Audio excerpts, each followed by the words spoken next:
Matak betah saenya nama hirup jadi urang lembur teh. Kaayaan alam anu masih kene asri, jauh tina polusi. Jeung gandengna ku kendaraan anu balawiri. Siga harita nalika kuring matuh cicing di tempat ngaji nu aya di pilemburan. Masih keneh lega pasawahan jeung tegalan. Masih git oge tempat wuduna teh masih keneh dina balong atawa dina kulah. Kulah anu lumayan lega jeung caina oge bersih. Pogo oge cai nu ngamalirna teh tisirah cai seke. Kuring sapopoe cicing di imah salah saurang guru ngaji. Ari imahna eta guru ngaji teh nying hareupan masjid.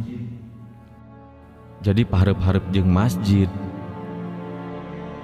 Lamun pareng rek ngadon ngajar ngaji teh teu jauh indit. Da puguh masjidna nampe pisan deket imah. Kuring sajabati diajar ngaji teh sok ngadon mantu-mantu kana pagawean guru ngaji. Nya ngarumasakeun kuring ngilu cicing di imah eta guru ngaji. Hiji mangsa kuring mantuan guru ngaji anu keur ngurus sawah. Kuring daek mantu-mantu kana pagawean eta guru ngaji teh nya itung-itung mihapekeun awak jeung mihapekeun beuteung. Jeung kadang deui lamun pareng guru ngaji kuring meunang milik, kuring oge sok kabagian. Nya kuring sok dibere. Harita kuring jeung guru ngaji geus sariap-siap rek ngadon balik di sawah. Sabab wanci geus ampir nyedek ka sareupna. Malah harita geus ngadon bebersih heula. Da kabeneran di sawah teh aya pancuran cai bersih.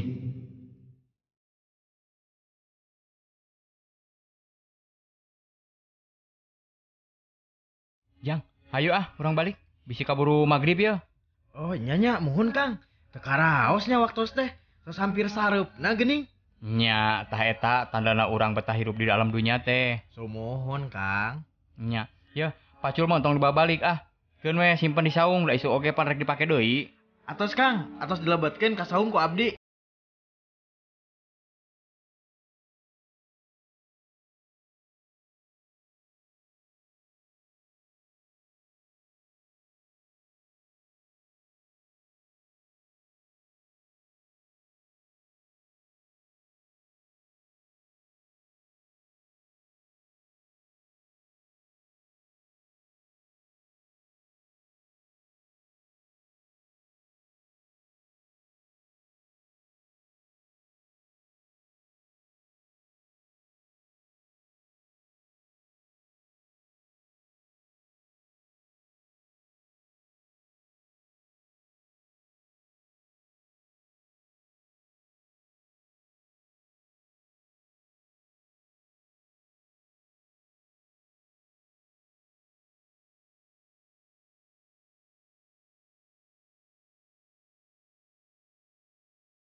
Beres pisan kuring ngumbah beungeut.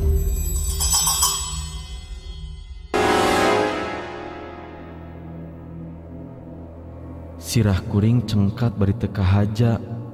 Panon ngareret ka palebah buruan masjid. Kuring anu keur abdas teh jadi tekebat. Sabab kuring ningali ti palebah buruan masjid siga aya anu ngagulutuk sagede bal.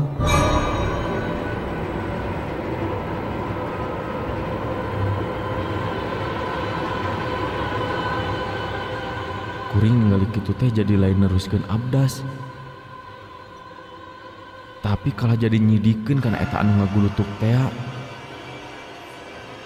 basa ditelak-telak. Nah gini anu ngagulutuk teh bet siga aya buukan.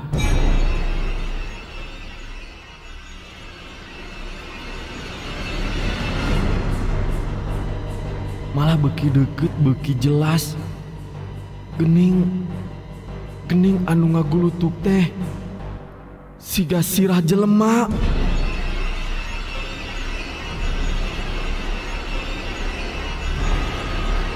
Ningali kitu mah mimiti kuring oge jadi sieun. Harita awak kuring jadi cingkeleper. Bari jeung bulu punduk jadi cingpuringkak. Kasieun kuring beki rongkah. Kusabab sanggeus aya di hareupeun kuring eta sirah teh panonna molotot ka kuring. Terus eta sirah teh nyengir siga anu ningalikeun sihungna ka kuring. Keur kuring ningali kitu teh geus teu puguh rarasaan. Sokomo tina palpabeungna eta sirah teh katinggali ku kuring. Siga baseuh ku getih. Puguh nambahan kasieun keur kuring. Anu harita aya di kulah bari jeung sorangan. Da puguh nu sejen mah geus araya di masjid rek ngalaksanakeun salat maghrib. Eta sirah siga anu hayang jelas katinggali ku kuring. Sirah buntung beuki ngadeuketan ka kuring. Anu mimiti ngarasa soak ku eta kaayaan.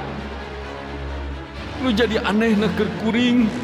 Nah atuh nu aya di jero masjid oge teh nu malire ka kuring. Padahal harita kuring gogorowokan minta tulung kanu geus aya di jero masjid. Cek darasaan mah kuring gogorowokan teh satarik-tarikna, tapi weleh taya nu ngadengeun. Rek ingkah teh eta tempat, da puguh kuring teu bisa ingkah. Suku jeung leungeun jadi hese diobahkeun.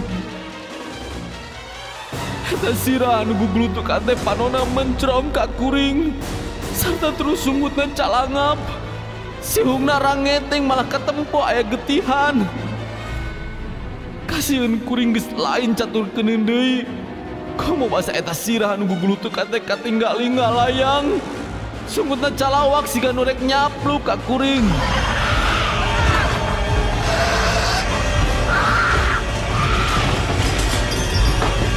Eta sirah ngalayang ka palebah kuring anu keur ngajentul bari jeung soak. Kuring langsung diinget di bumi alam. Harita kene kuring kapaehan. Awak kagoler di sisieun kulah.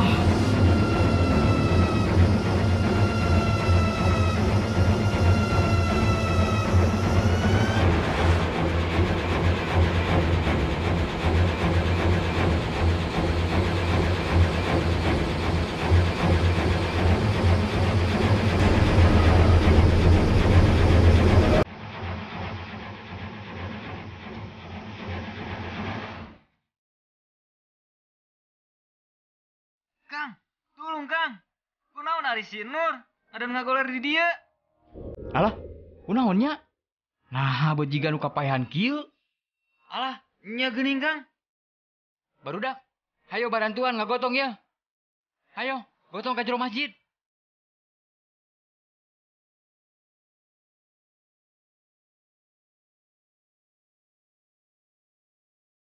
Basa nu ngaji geus bubaran. Nya kakarek kuring kanyahoan ku guru ngaji jeung barudak anu ngaraji. yen kuring kapayahan ngagoler di sisi kula. Kajadianana awak kuring pada ngagotong sarta terus dibawa asup ke jero masjid. Cek keterangan ti guru ngaji, kuring geus aya di jero masjid teh terus dirukiah ku guru ngaji. Basa keur dirukiah kitu, kuring jadi siga anu kasurupan. Malah nyaritakeun ngeunaan kaayaan di eta tempat. Di imahna guru ngaji jeung di masjid teh ngahaja di pelakan jin cenah. Ari nu di imah mah ngahaja keur ngajaga bisi aya nu ngadondrek niat jahat ka imah. Tapi ari anu di masjid mah supaya barudak anu ngajina suhud teu loba heureuy. Kitu cek katerangan kuring, basa kuring keur dirukiah. Nya kuring oge pulih deui kasadaranana.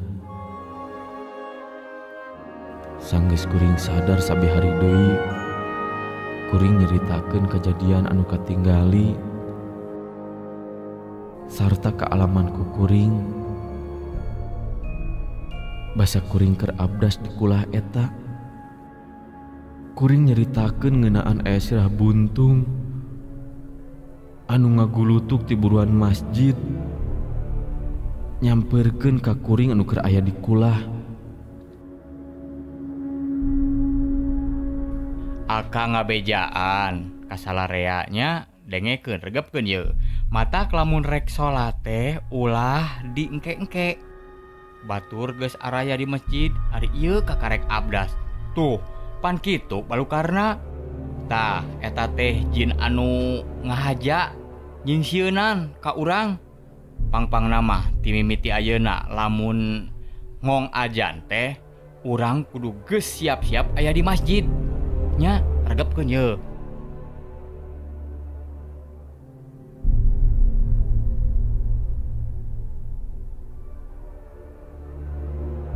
Kuring meunang keterangan ti guru ngaji ngeunaan naon bae kajadian anu karandapan ku kuring. Malahan kajadian eta oge aya hubunganana jeung kajadian basa kuring ningali aya awak anu eueuh sirahan.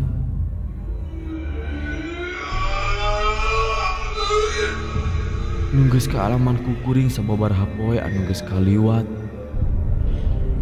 Cinekna tina naon bae kajadian anu kaalaman ku kuring netelakeun yen di imah guru ngaji jeung di masjid teh anu sok dipake sapopoe barudak diajar ngaji. Nya di dinya teh aya jin. Cek katerangan mah malahan eta jin teh ngahaja sina aya di eta tempat supaya barudak anu diajar ngaji teh teu loba heureuy.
Jika